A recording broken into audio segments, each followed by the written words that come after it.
Hi, I'm Ava, and this is the Strong for Life Car Seat Safety Lab. If you're looking to install a rear-facing car seat with a seatbelt, you've come to the right place. Now, as anyone who's ever dressed up as a seatbelt for Halloween knows...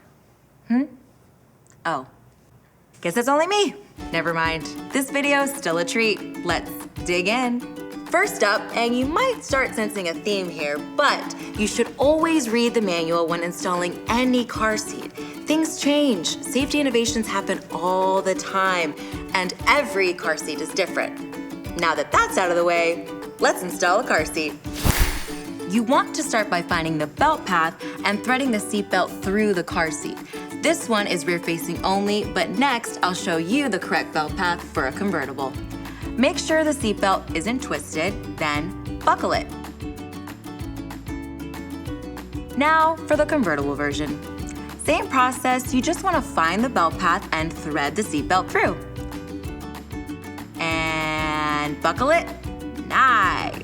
The next step is locking and tightening the seat belt. For that, refer to both your car seat and vehicle manual for correct instructions. Remember, not every car seat is the same. For instance, this one has a lock-off, which locks the seatbelt for you. Not every car seat has this. You want to tighten the seatbelt until the car seat doesn't budge more than 1 inch side to side or front to back at the belt path. Follow the angle indicator instructions for your car seat to determine if it's resting at the correct angle. It's super important to check your car seat's manual here because the recommended recline angle might change based on your child's weight. Finally, make sure the front seat of your car isn't touching the car seat. Now that your car seat is stable, it's time to learn how to safely seat a child. You'll do the same thing for both a convertible car seat and a rear-facing only. You ready, Nico? Make sure your child's harness straps are in position at or below their shoulders. Once they're all buckled in, you need to see if the harness is snug enough. To do that, you've got to do a pinch test. If you can pinch the harness up at the shoulders or hips like this, then it's too loose. We have to tighten it up. There we go. When you buckle the child in, the chest clip should be at their armpit level.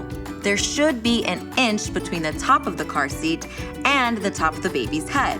Like I said in the previous video, it's okay if your little one's legs rest against the back of the seat. As long as they're within the maximum height or weight limits stated in your car seat's manual, they're totally fine.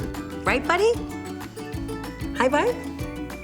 Yeah! And that's how to install a rear-facing car seat using a seatbelt, and how to make sure your baby is safe and sound in it. I'll see you next time. Bye!